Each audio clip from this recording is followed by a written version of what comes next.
Welcome to Silverstone. We're ready for race 2 of the weekend in the SEAT Leon Eurocup, and the cars making their way round to the grid. It's a modest entry this weekend, sadly, but the racing yesterday was very fierce indeed. Expect more of the same today.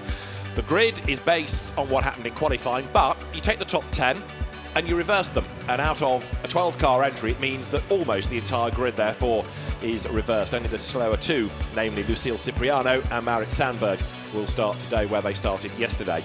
The race winner yesterday was Niels Langeveld, and he will start 10th on the grid. It was his first win yesterday in the championship after moving into SEATs from winning the Clio Benelux Championship last year.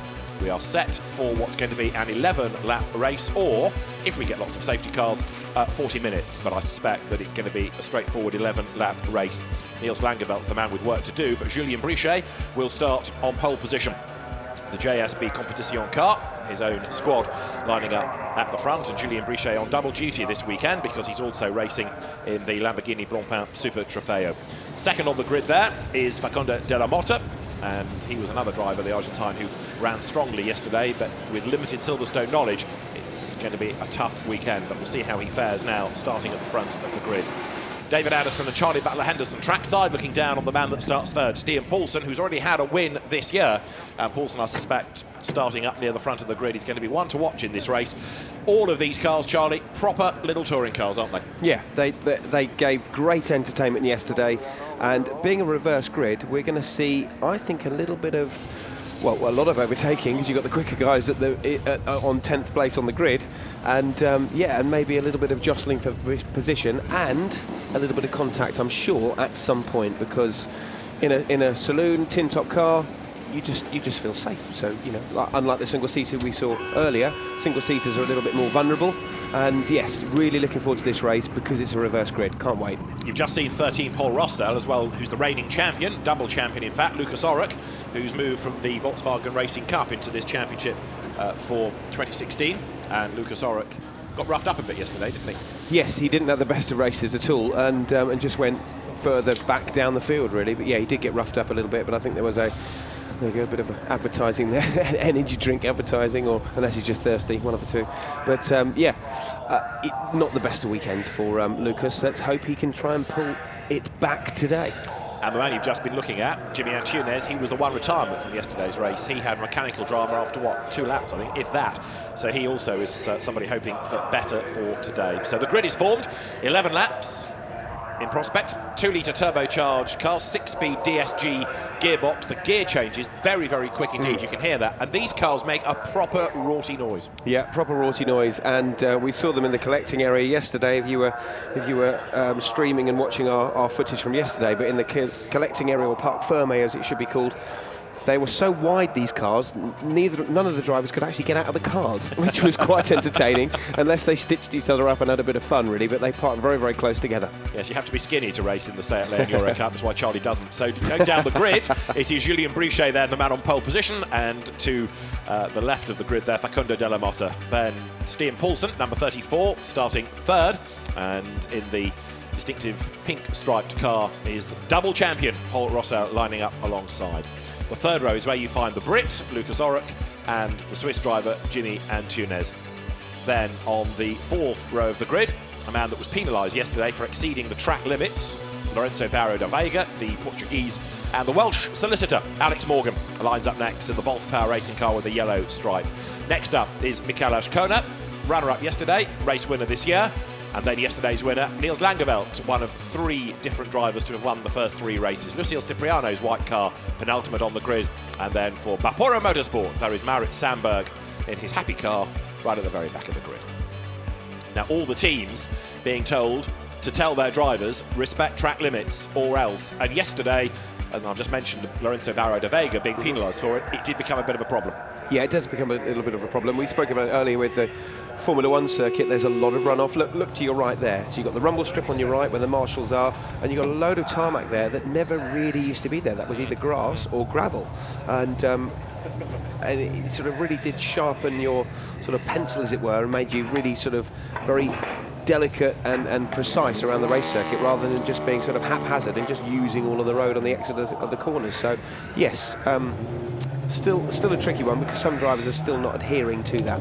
As much as we disagree with it, we're still getting penalised for it. So you just got to play the game and get on with it. So let's see if they do all play the game. There is Marek Sandberg, who will go for the back of the grid. Paul Rossell, one to watch in this race. His is the, as they largely all are, white car with, but in his case, black and pink stripes over the top of it. Paul Rossell, who was a last-minute addition into this weekend. He didn't do the first races at Estoril, and he was brought in at the 11th hour to replace Amelia Viñas in that car. Rossell double champion, but yesterday, late race gremlins set in because the car just got slower and slower and slower, so we didn't really see the best out of him. But I would predict that it's going to be a battle between Stian Paulsen, who is the championship leader, and Paul Rossell as the double champion off the second row of the grid here. I haven't been a complete commentary sort of anorak today, but I do believe that it's slightly cooler. The ambient temperature is slightly cooler, so they would have changed their tyre pressures, they would have set up their car slightly differently, they would have used yesterday's race as a bit of a test bed because of the time that they were out on the circuit. So yeah, a few tweaks and changes, but because of this reverse grid, it's gonna be a corker, and especially for the first 5 or 6 laps especially. So that's how they're going to line up then. Julien Brichet qualified 10th, he starts first. Niels Langeveld was the fastest qualifier, he starts 10th for this, and you get points if you qualify in the top 5 in the qualifying session. Yesterday's race ran early afternoon. Today's race getting underway at just after 11:30 local time. So there is a difference in the time as much as in the temperature. This time of day is when they were qualifying really yesterday. So any data gained will be from that. The SEAT Sport officials down in the pit lane, ready to oversee what goes on. So Lucas Orup last yesterday, one to seek an improvement. Paul Rossell faded to 10th at the very end. He's another one to seek an improvement out of this race, and it does have lots of potential. Now they've had a bit more track time, they know Silverstone a bit better, because even if you're a Brit, you don't get the chance to race around here that often. No, and because it is so flat and so fast and so just daunting, really, you know, like Abbey Corner that they're just exiting now into the new complex that's been recently built over the last few years or so. Abbey Corner is faster than you think, and every time you go around it you think, I could have gone a bit quicker. So yeah, it's a very challenging circuit, even though it's quite bland and flat. It's not like Alton Park or Cadwell Park or Donington, but it's still challenging in its own way. Absolutely right. There's more in it than you think. Silverstone still has this reputation of being a flat old airfield. Well, the new Silverstone, with this section particularly, with the tight left, the tight right at Village, the left at the Loop, then Aintree, speed building, adds an extra dimension to it. And it's a real compromise circuit, isn't it? Because you've got to get a car set up for a lot of fast bits and a few tight and fiddly bits. Yeah, definitely. And also have the patience as a driver to behave on those slower corners, but be brave enough at the faster corners. So yeah, Silverstone, actually talking about it now with you, I'm not a major fan of Silverstone, but actually thinking about it, it is quite challenging. And you're about to find out just how as you watch the SEAT Leon Eurocup, because these are drivers that don't have as much experience around here as others. So we're getting ready then for the start of what's going to be an 11-lap race. The field then now working its way back towards the grid. Julien Brichet in the white car with the green mirrors, the man for pole position. But Stian Paulsen in number 34 and number 13, Paul Rossell, 2 to watch. And of course, don't ignore Lucas Orup. If he can put the dramas of yesterday behind him, then he should be good to go in this. Lorenzo Barro de Vega yesterday ended up 7th by dint of a 10-second penalty for exceeding track limits, so he's keen to not make that mistake again either. 1-by-1 staggered grid, Formula 1 style, and it is, as you would have noticed, the national heritage pits that are being used here this weekend, the traditional start and finish line rather than in front of the wing, as is used for other events, the Grand Prix especially here at Silverstone these days. Right, almost in place, 11 laps, one mate racing, one of the best circuits in the world. Fasten your seatbelts, we are about to go racing. The green flag at the back says we're all good. The drivers look towards the lights. 5 red lights go on, the lights go out. Now, race 2 for the SEAT Leon Eurocup, here's go. A sluggish start made by Stian Paulsen, actually. Down towards Copse they go, and it is going to be Lucas Orup who takes over the lead. Brichet goes second, and Paul Rossell goes up the inside of Paulsen to try and put 3rd place on him as they work their way towards Maggots for the first time. Mikel Azcona, number 1, runs out wide in the background, but Orup from Brichet it is, who is going to be the bravest of all through the Beckett's S's then as the leaders wriggle their way up towards Chapel Curve for the first time. It looks as though up into third spot is going to hang on Stian Paulsen. Yes, Paul Rossell is in fourth, fifth Lorenzo Barro de Vega as they hit Hanger Straight for the first time. Look at the red and white car down in 10th place, because that is yesterday's winner, Niels Langeveld, and he's a man on a mission. So, down Hanger Straight, down towards Stoke Corner. Opportunity to overtake if you're brave enough. Brichet has a look up the inside, can't do it. Here we go, three abreast, almost lower down. Alex Morgan nearest us. Up the inside goes number one, Mikel Azcona, all over the grass. On the inside goes Niels Langeveld, yesterday's winner. It's all kicking off, Charlie.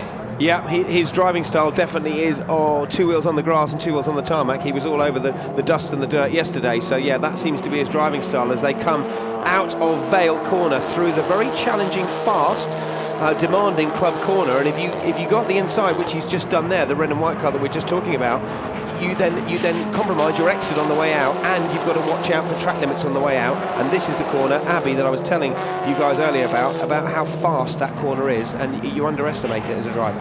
So here they come, up towards Village. A brave move made there by De Vega up the inside of Paul Rossell. Alex Morgan trying to wriggle up the traffic as well. Wheels lifting as they turn their way through the loop. Julien Brichet goes wide, and more mayhem in the background. One was wide, but that's Langeveld and Azcona that have come to grief, and yesterday's winner is in the gravel. Niels Langeveld, it looks like he's got broken suspension anyway, because that left rear corner doesn't look quite au point to me. No, that is not right at all, so no, he's not going anywhere. Right, so that means then that Langeveld is out. Azcona has had a drama as well, number one, and got going, so it's going to be a rather jumbled order at the end of lap one. There's Paul Rossell then, number 13, keeping at bay the car of Lucas Oruk, and there, limping towards retirement, that's Julien Brichet, isn't it? It is. That was the man that led early on in the race. So, at the end of lap one, it's Stian Paulsen in the lead. In second place is Paul Rossell. There they are. Third is Oruk. Fourth is Lorenzo Barro de Vega. Fifth is Facundo de la Motta. Sixth is Jimmy Antunes. Seventh is Lucile Cipriano. Eighth is currently Alex Morgan. Ninth is Mikel Azcona. In 10th is Maurits Sandberg. Limping to the pit lane is Julien Brichet. There he is. That's a shame. Not quite sure what happened to him. No, but that is yesterday's winner, Niels Langeveld, who is about as out as an out thing. So he's clearly been hit from behind, or somebody's done a late lunge out coming into the loop, which is a very, very tight, slow. You've got to be patient, and lots of incidents do happen there. And he just sort of seemed to trickle into the gravel, really. He could have avoided it, I think, if the car was complementers, as it were, but yeah, rear damage prevented him from stopping. And I think it was Azcona who was the aggressor. We'll hopefully get a replay, but there was one back marker running wide anyway, but then the quick drivers trying to make their way through from the reverse grid, tangling at a tight pinch point of the circuit, and Niels Langeveld, who was saying yesterday he felt he had the quicker car, but also saying that he felt that there wasn't enough budget for the year. That's not going to help. There's an incident between Julien Brichet and Facundo de la Motta under investigation, so that's going to be looked at as well as the cars work their way there now through Abbey. Oruk going very sideways there, two sort of stabs at the wheel there. He went sideways mid-corner and then went sideways on the exit of that very challenging Abbey curve, and then goes up the inside of Paul Rossell and turns him round, and Lorenzo Barro de Vega gets past, and there's a very, very slow car limping out of the way now. That's Oruk, I think, isn't it? Yeah, who's got damage. So are we going to have any survivors? Paul Rossell's about to get a big old lean, and that might have been near a yellow flag as well, because they just finished recovering Niels Langeveld's car. So if the yellows were there and all that drama happened, that'll go down like a knackered lift with the clerk of the course as well. Here they come, side by side towards Brooklands. So the survivors, or survivor really, Stian Paulsen, is out on his own. And behind, if you finish, you're going to finish well in this race, aren't you? Yeah, well, the way these guys are going now, it's looking like we might maybe see a safety car or even more cars out of the race, because they are fully on a mission to pass each other because of the reverse grid. They're nose to tail, and they're being very, very aggressive. Typical touring car saloon style driving. Yesterday, and here's a replay of the second incident, isn't it? So Oruk's up on the inside. Bang. No, bang. Gets tapped from behind. I think Oruk actually tapped. Well, Oruk had Barro de Vega behind him, but also there was a yellow in that zone, so it's being investigated. So Paul Rossell and Lucas Oruk being investigated. Lorenzo Barro de Vega has benefited out of all of that. I was about to suggest that yesterday you and I had a conversation about how well behaved they were being, and we kind of came to the conclusion that it was race 1 of 2 and they needed to survive until today. Yeah. They've got lots of repair time after this race. Definitely. Doesn't it show? Yeah, we're both smirking at each other in the commentary box going, yes, we were right, yes. It's the typical BTCC thing, isn't it? Third race, carnage, first race, sensible. It's that sort of thing, yes, yeah, exactly. Yeah. So, the order continues to shuffle, and as they work their way to the end of Vale, Stian Paulsen is the man who's really been able to benefit from all the dramas behind, because he leads now by 1.8 seconds. And that is a pretty commanding lead, to be honest with you. And as we see another move, so track limits, we probably won't get penalised for the track limits there on that corner because of the move on the inside there. But coming through Abbey, flat out, you know, it's one of the wheels is sort of lifting up in the air as they power through that sort of fairly fast but bumpy corner as well. And this is where we saw the previous incident where the yellow flags were being waved to retrieve yesterday's race winner, Niels Langeveld. And you've got two side by side here. Look, as diving up on the inside, Lucille Cypriano makes the move stick as well. Jimmy Antunes is the one that she's fighting with. Lucille didn't qualify all that well, but she's made good progress across the races. So Stian Paulsen is the leader, the Norwegian driver, ahead of Lorenzo Barro de Vega. And back up the inside there goes Jimmy Antunes to get ahead of Lucille Cypriano and makes it stick, cements the line going up towards Luffield now. So they turn their way up towards Woodcote Corner. More dust is kicked up at Luffield as they try to shorten the line, and way wide there goes Jimmy Antunes. Lucille Cypriano gets back up the inside, but Jimmy Antunes very nearly needed his bucket and spade there. So far off across the beach was he, because he was way wide. Mikel Azcona, 8th, is being shown a driving standards flag for disrespecting the track limits in it. And as he heads up towards Maggots, we're on lap 4 of 11. And Jimmy Antunes still can't find a way past Lucille Cypriano, whereas Stian Paulsen has a lonely race up front. He's 2.5 seconds to the good. Yeah, and again, his leads has increased. But what's great about the two that we've been following recently is the fact that they've been nose to tail or side by side all the way from Abbey Corner, pretty much, all the way through the complex, down the Wellington Straight, through then Luffield, where we saw one of the guys going wide on the exit of the gravel trap there.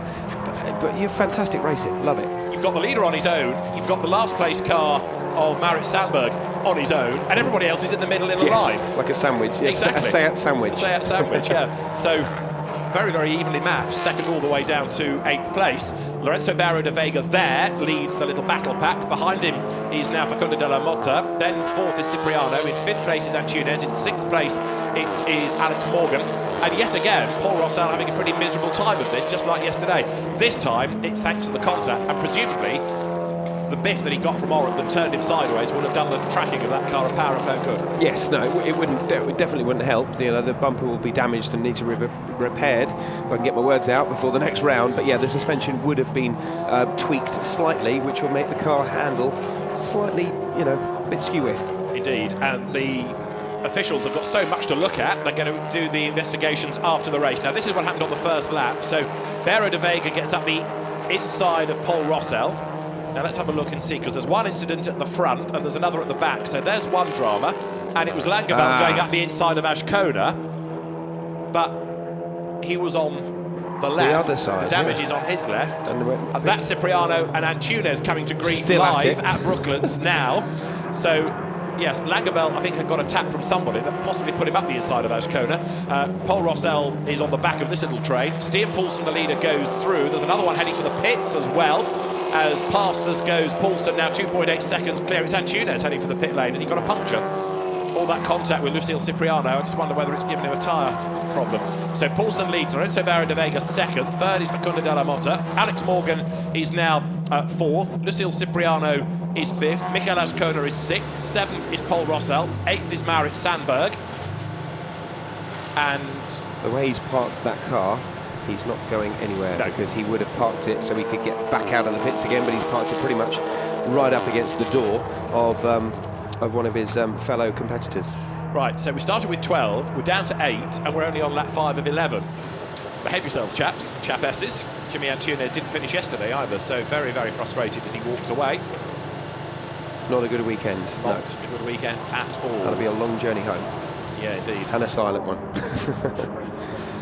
And Túnez and Cypriano's incident is under investigation. Right, let's go back to battles. There are plenty of them. And Lorenzo Barro de Vega here, former British GT racer. If you've got a long memory, remember him in the yellow DRM Ferraris with fellow countryman Lee Amorim going back to 2004. He comes through in second place ahead of Facundo de la Motta, going better today than yesterday.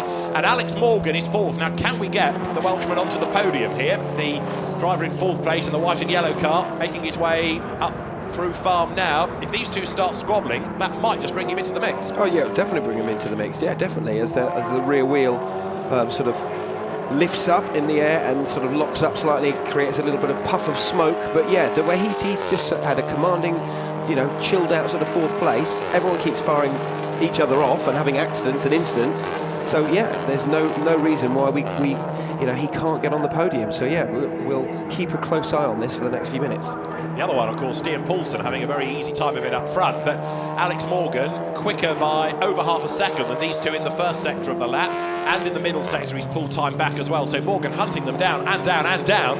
Lorenzo Barro de Vega here having to defend. The Argentine driver Facundo de la Motta tucked up behind him, who's raced in European Renaults but was very successful in Argentine TC2000 type touring cars, goes over the line. And then you've got behind in fourth place Alex Morgan, ex-Formula Renault racer in the UK, very successful in the British Championship, then moved to racing Clios in the Eurocup, learning about new circuits, and it's standing him in good stead this, because he was a race winner at the Nürburgring last year. He's inching up onto the tail of the leading group now as they head into the Beckett's S's. Stian Paulsen still leads the way, but Morgan has just done the fastest lap of the race. He's on a mission. Yeah, he does look like he's on a mission. He was kicking up a bit of dust on the inside there of the Beckett's complex. So yeah, great shot there from our camera crew there, seeing how fast they power through that flat-out left-hander into the complex area before the hangar straight. But yes, Morgan, the bright, luminous yellow striped car that we can see in the sort of the background of our picture there, is on a right mission. Look at them bouncing over the curb, and you know they've paid for the track, they haven't paid for the grass, but they're using it. Yep, come what may. Down to the end of Vale, all inching up under braking. So Facundo de la Motta then in the second of these cars, third in the race. He's stuck, isn't he? He's not yet found a way past Lorenzo Barro de Vega, but what is happening is that Alex Morgan has arrived right on his tail. Yeah. And now he's got to think about defending. So he's in this invidious position of trying to attack and defend at the same time. And Morgan right on his tail as they work their way through Abbey. Morgan, just the advantage he's gained on that lap, he's sort of lost it slightly there, so he's a little bit slow through Abbey Corner, but yeah, through the Stowe, Vale and Club complex, we got a bit of contact. And de la Motta right in the back of de Vega. Come on, he says, gives him a real tap in the tail there. Hurry up. There's a yellow peril catching me, and I want to get out of the way. I want to get past you. But Lorenzo Barro de Vega is doing everything right. He's defending his position. All of this is enabling the leader to get away. Stian Paulsen pulls away up the road. Now to the inside comes Morgan. Pulls out, has a look, pulls back in again. And down towards the braking zone he comes now, into the left-hander at Brooklands. And a mistake made by de Vega. That's all it's going to take, because straight up alongside him is Facundo de la Motta. All up the curb is de Vega. And if this ends in tears, where's Morgan going to buy into it? Somehow the Portuguese driver has got his place back again, but I thought for a moment that was going to be job done. That was elbows out stuff, wasn't it? So briefly ahead was de la Motta, but it is Lorenzo Barro de Vega back second as they come over the line. De la Motta third, Morgan fourth. They're being caught by Cypriano and Mikel Azcona, so we might get five all arguing over second place soon. I think we will do, because they're just tripping over themselves, really, making mistakes like that, and then sort of barging each other out the way at Luffield has given Morgan the massive advantage. Look at him, look, all three of them, nose to tail there, nearly three abreast pretty much through the Magnus Beckett's complex.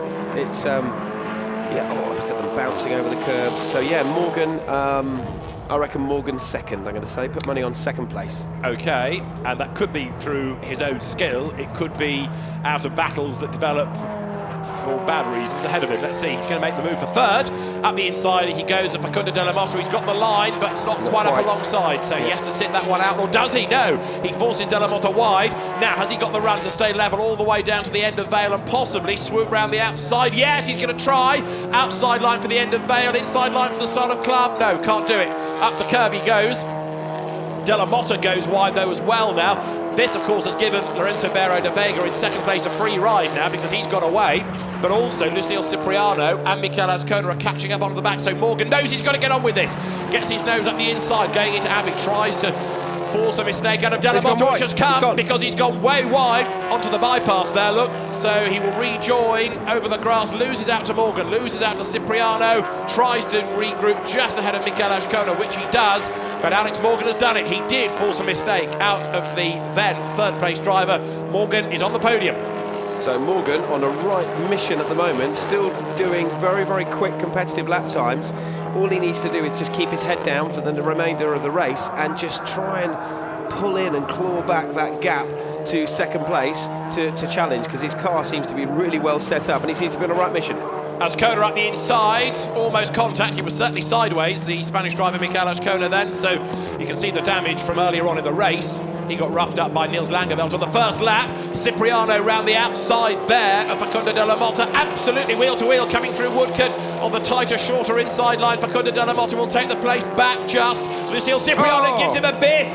They lean on each other going past the pit straight. That is very brave to do it there. Whoa. Partly because of the speed and partly because you're right in front of the clerk of the course. Round Copse Corner they go, and Lucille Cipriano, to coin a phrase, gives as good as she gets. Yeah, that was proper, excuse the pun, wheel-to-wheel action. Absolutely. And a puff of smoke as well. The tyres would have definitely been clashing there to create that puff of smoke. But yeah, very brave move. Concrete wall on the right, Armco bar on the left, in front of the clerk of the courses, doing 95 to 105, to 100, maybe 115 miles an hour into Copse Corner.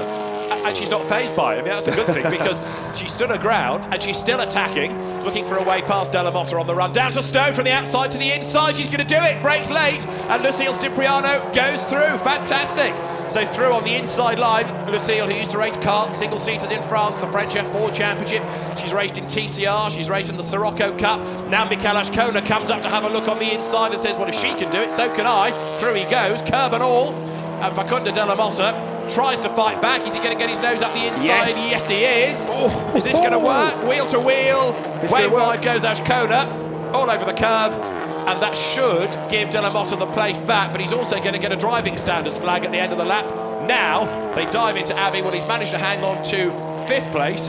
This is great. This is brilliant stuff. That's all, the whole point of the reverse grid, because it gives us, it doesn't sort of let the leader escape, which, okay, clearly has happened on this one occasion. You were saying, but the pack from second to sort of seventh is definitely causing a lot of entertainment. If you go wide there as well, that grasscrete is very, very slippery as well, so you definitely lose traction and time there on the exit of the loop corner. But yeah, great stuff. This is brilliant. Absolutely right. We're not done yet either, because this is lap 8 of 11, and Stian Paulsen is the dominant race leader.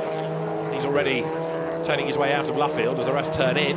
There is Facundo Delamotte, number 44, keeping at bay Mikel Azcona, who's another graduate of Clio's, having been in the Spanish Championship, the European Championship. He was third in this series last year, Mikel Azcona there, so he knows his way around the cars. The PCR Sport car goes over the line. He starts lap number 9 now as they work their way round Copse Corner.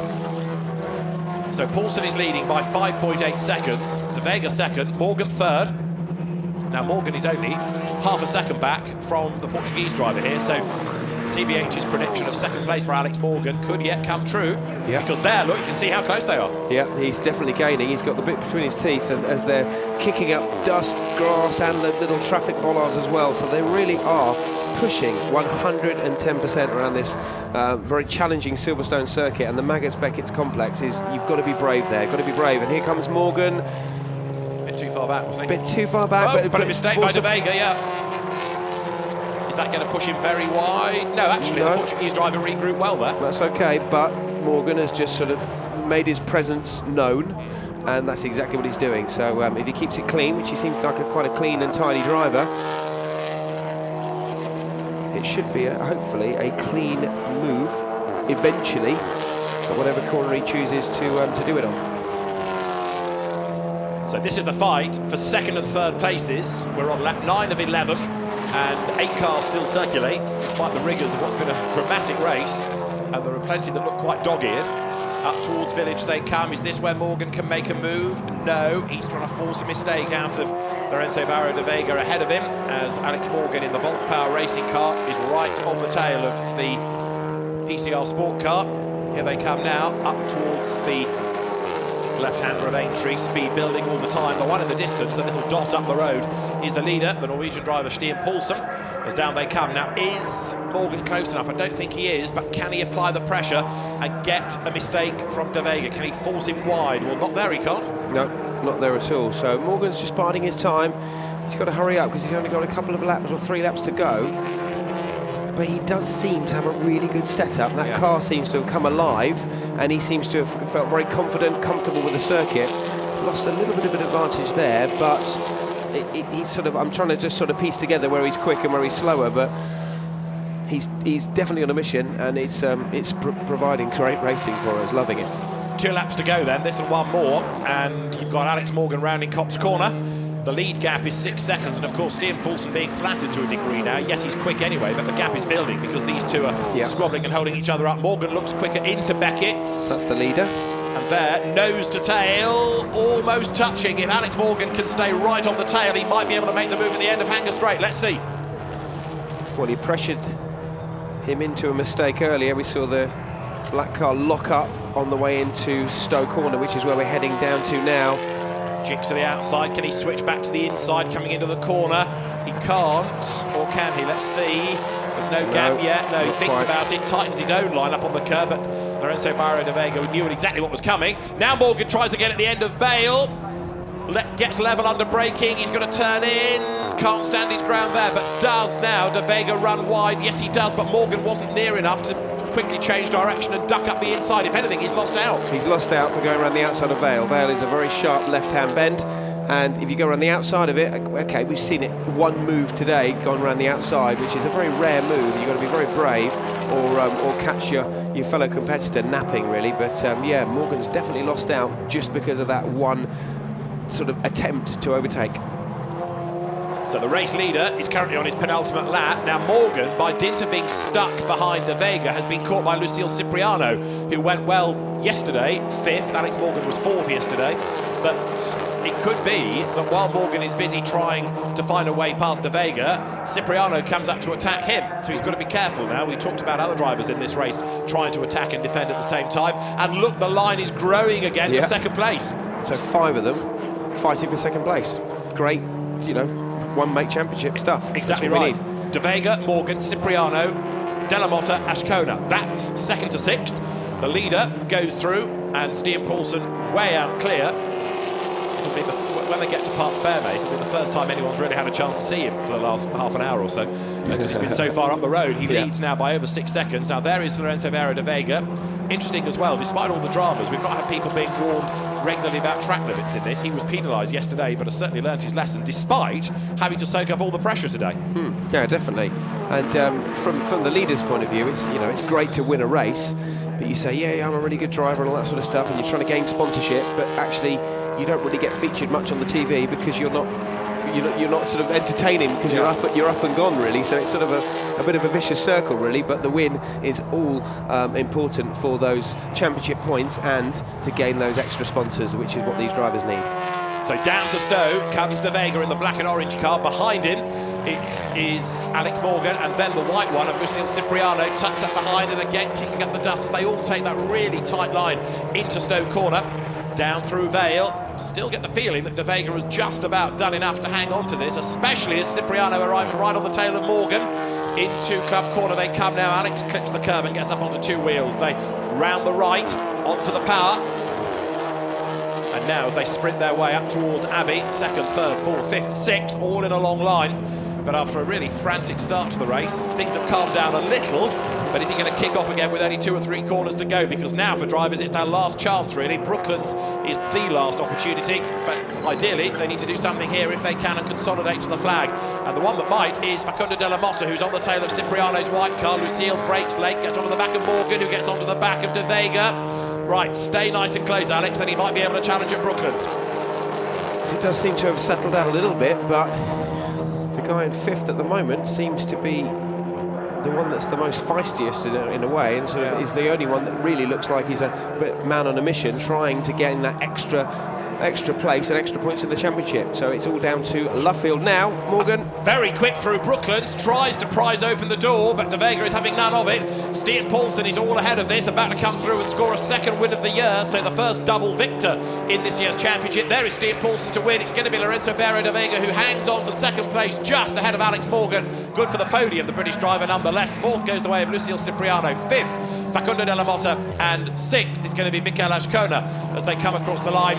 Seventh there, a mighty frustrated Paul Rossell, whose weekend has delivered nowhere near what it should. No. And eighth, or last, is Marit Sandberg, there, crossing the timing line. So 4 of them we lost, including yesterday's winner, Niels Langeveld, on the opening lap of the race after the contact up at the approach to the loop. But Stian Paulsen has done another very good job indeed then, as he takes a second victory of the season. So Stian Paulsen it is who is victorious. And let's catch up on some of the dramas from earlier on. So that was Facundo Della Motta starting to lose places and dropped from 3rd down to 5th in the process of all of that, as Morgan and Cipriano got ahead of Della Motta. But in fairness to him, he managed to hang on to it despite the best efforts of Mikel Azcona. And he also had a go at getting up the inside of Cipriano. There, they ran side by side through Luffield. Lucile Cipriano in the white car on the outside of Facundo Della Motta. They came through Woodcote. He tries to take the racing line. Lucile Cipriano gives him as much room as she can, but doesn't want to go off the road, and that's how they make contact. They brave it out all the way down towards Cops Corner, and Della Motta through on the inside to retake the place. And then at the very end, up the inside went Mikel Azcona, got through, and then got bundled out wide. Back up the inside came Della Motta. He's been involved in most of the battles, the Argentine driver. Azcona in the end getting squeezed wide. Well, Stian Paulsen, a mighty drive, and having had a win at Estoril, backs it up with a win here, and quite similar in a sense to how the Estoril races panned out. The first one was moderately quiet, but it was all action in race 2, and that reverse grid, as Charlie Butler-Henderson was saying during the race, certainly does add to the excitement. It's one of the reasons for doing it, but it's also a novel way of doing the grids. You reverse not the results, but the qualifying, and therefore add more importance to qualifying by giving points to the top 5 qualifiers at the end of a session. So it's a plan that works well. And Stian Paulsen will make his way round to the pit lane. See how dusty the circuit is there. He's not been going off the road much, but he picks up some dirt on the Yokohama rubber, camps down the pit road, and Stian Paulsen then the winner by 4.8 seconds at the end of a pretty dominant drive. He'll make his way to Parc Fermé, and hopefully we'll have a chance to hear from Stian Paulsen. The fastest lap of the race, Alex Morgan, who I think will be well chuffed with his 3rd place. Alex having battled up the order, finished 4th yesterday, I should say, and doing a good job in that race, having started on the 4th row of the grid. Stian Paulsen's absolutely delighted with that. Michael Schumacher style, stands on the car, leaps to the team, and it's Stian Paulsen Racing, so it's effectively a private team. There isn't a vast amount of money to throw around at his racing. So all these wins very, very important to the Norwegian driver, who is back for another year in the championship to see what he can squeeze out of it this year, having been the runner-up in the championship last year behind Paul Rossell. So a very, very happy man indeed is Stian Paulsen. 2nd place Lorenzo Barrio De Vega, celebrating a much better result today than yesterday. And then you'll get Alex Morgan as well, the British driver, making his way to the podium. So a very lively race indeed. The race officials might suck their teeth and take a sharp intake of breath, having seen some of the antics, but it delivers entertainment, and that's what the fans want. And the cars, as I say, not quite as numerous as last year, but quite a few drivers and teams have had a look at the TCR series. These cars don't need much to put them into TCR, the International Touring Car Series, but Stian Paulsen has certainly proved to be the class act today. Let's hear from him with Dakota. Stian, you had a speedy getaway. Congratulations. Yeah, thank you very much. It was a good race. And well done. It's great efforts and good work. Yeah, actually, this one was a little bit easy. It was like a race for kids. Just easy peasy in the start, and I saw the guys in front of me going to do a mistake because they was attacking so hard. So I thought, okay, I wait 1 or 2 laps, and for sure they do a mistake, and I did on the first lap, and then I just go through and push. Well, we saw a massive battle behind you, so you were lucky to get away. Yeah, I actually saw it myself on the screen when I was driving every lap. I was watching the screen there in the last corner and see the guys was fighting like crazy. So I actually saw a lot of it myself. Good work. Up to the podium you go. Thank you very much. So Stian Paulsen then heads for the podium. More celebrations, and the opposition says well done. So Stian Paulsen then taking a second win of the season. What's he forgot? Drivers making their way now, yes, to the podium. All in their regulation SEAT overalls. There'll be Luclie Cypriano there as well, because the championship works quite hard to encourage lady racers, and there is a trophy for the top female racer, Luclie Cypriano, as it turns out, the only one here this weekend, although there were others entered in the Coupe des Dames, but only Luclie Cypriano actually arriving at Silverstone this weekend. So the drivers there, all behind the podium.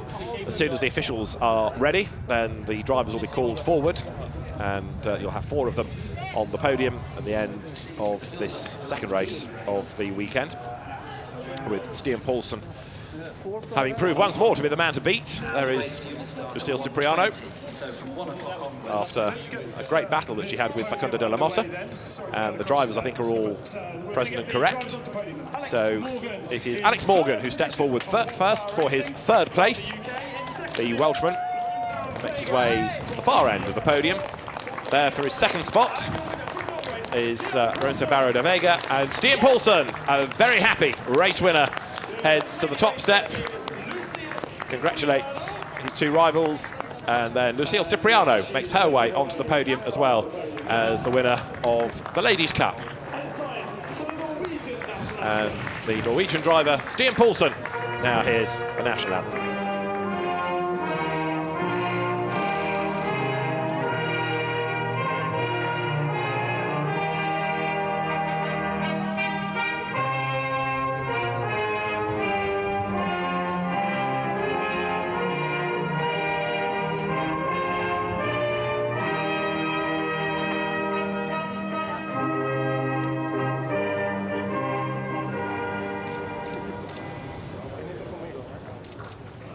Stian Paulsen, the Norwegian national anthem, and a very happy driver on the top step. Now the trophies will be presented, and Luclie Cypriano will receive the trophy. And a nice touch in this championship is that the teams present the trophies to their drivers rather than having a dignitary. It's the teams that can actually first-hand congratulate and reward the people behind the wheel. Alex Morgan gets his trophy from the Volt Power Racing team, for whom he drives. And the Welsh driver is happy with his podium finish at his home event. Second place, the PCR Sport driver, is Lorenzo Barro da Vega. And then for the top step, Stian Paulsen Racing will look after Stian Paulsen, understandably. Did a great job to prepare a race-winning car. And Stian Paulsen now says thank you very much indeed to the engineers that have looked after him so well, because there is a victor's trophy at the end of this second race of the weekend. The drivers now get together on the podium, the photographs to be taken, and then there is the champagne. Their work done for the weekend, so they can start the celebrations here. Stian Paulsen then all smiles on the top step, and also a happy man, of course, is Lorenzo Barro da Vega, because yesterday he was quick but penalised, but today no penalty, no drama, and he was able to keep at bay Alex Morgan, who lets rip with the champagne against Stian Paulsen, who's quite happy to soak himself after all that. The efforts of winning the race means a lot to him.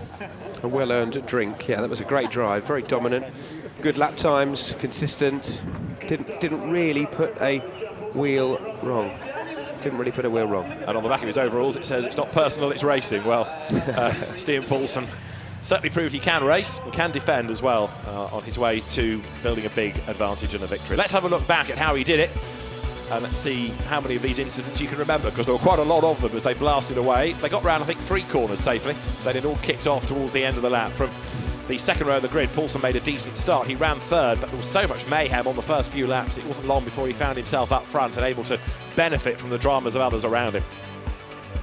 Go through Stowe Corner. Niels Langeveld got squeezed up on the curb on the inside. The winner of the opening race on day 1 found himself in more strife towards the end of the lap. Paul Rossell and Lorenzo Barra de Vega squabbled amongst themselves. Further up the road there was drama which sorted out Julien Brichet and others. And then in the background there was Niels Langeveld as he got involved with Mikel Azcona, and Langeveld ended up with damaged suspension, but more significantly in the gravel, and therefore out of the race. He was going no further. Lucas Oruck was the next one to come up and try his luck, but as it turned out, he got in the inside of Paul Rossell, turned him around, so Oruck was out with damage. Lorenzo Barra de Vega gained 2 places, and Rossell's race started to unravel from there as more damage meant the car was compromised. Lucile Cypriano joined in on the act as well. Alex Morgan picking off them, trying to work his way through towards the front of that little group. There were SEATs everywhere, as then coming down towards Brooklands, there was more drama as Jimmy Antunes turned Lucile Cypriano sideways, and Antunes straight away was in strife. He headed for the pit lane, and lots of these incidents under investigation. The full story still to come. De Vega made a mistake coming down towards Brooklands. That got Facundo Della Motta up alongside him. They ran side by side in towards the right at Luffield. They turned their way through the loop and then accelerated into the right-hander of Woodcote Corner. Alex Morgan already up and past them, pulling away. Cipriano and Della Motta a lap later came through side by side. Lucile Cipriano on the outside line got a squeeze, there was contact, but amazingly the cars barely wavered an inch. They battled on and Della Motta took the place, but it wasn't for long. Lucile Cipriano moved ahead of him before the end of the race, and Della Motta then had to start defending to keep at bay Mikel Azcona. That was how Della Motta started to lose more ground as he ran off the road going up through Abbey towards Farm. He got it back onto the circuit, and right on his tail was Mikel Azcona, but he could never quite make the move stick as the cars turned their way up around the loop. But ahead of all of the mayhem, Stian Paulsen had just been steadily building the lead, lap after lap after lap, and he was heading for a second victory of the season, the first person to win twice this year. He'd made it look very easy indeed, as others, rather less so. Another look at the drama here between Della Motta and Cipriano as they came through side by side. Della Motta tried to take the racing line, but Lucile Cipriano wasn't giving him an inch. The contact made as they ran all the way down towards Copse Corner. And even at the end, Azcona was busy battling with Della Motta. He went through at the end of Vale, but then ran out a little bit wide. Della Motta needed no second invitation to get up the inside as the car sprinted through Club Corner. Azcona was the one forced out wide as Morgan came up to attack for second place against Lorenzo Barra de Vega. He couldn't quite do it at the end of Vale, but not for the want of trying. In the end, though, it was going to be the Portuguese driver who kept the Brit at bay. Lucile Cipriano was not that far behind either, thinking about whether it was possible to make a move for the final podium place. In the end, it wasn't to be, as the cars ran their way towards the end. De Vega under constant pressure, though, race long from Alex Morgan. And it wouldn't have taken much for Morgan to flash by, but the mistake he needed never really came from De Vega, and it meant that the order remained the same. De Vega from Morgan from Cipriano for second, third and fourth. Stian Paulsen was a dominant man up front. The checker flag at the ready, and Stian Paulsen through to take a second win of the year, and the first person to do the double this season. He took a win at Estoril and a win at Silverstone as well. For Stian Paulsen, a dominant display at Silverstone. Let's just confirm the results. Stian Paulsen the winner by 4.8 seconds from Lorenzo Barra de Vega. Alex Morgan third, Lucile Cipriano fourth, Della Motta fifth ahead of Mikel Azcona. Paul Rossell seventh ahead of Marit Sandberg, with Antunes, Oruck, Brichet and Langeveld all retirements. So it's been a lively second race. Thanks for your company from Charlie Butler Henderson and David Addison. Bye-bye.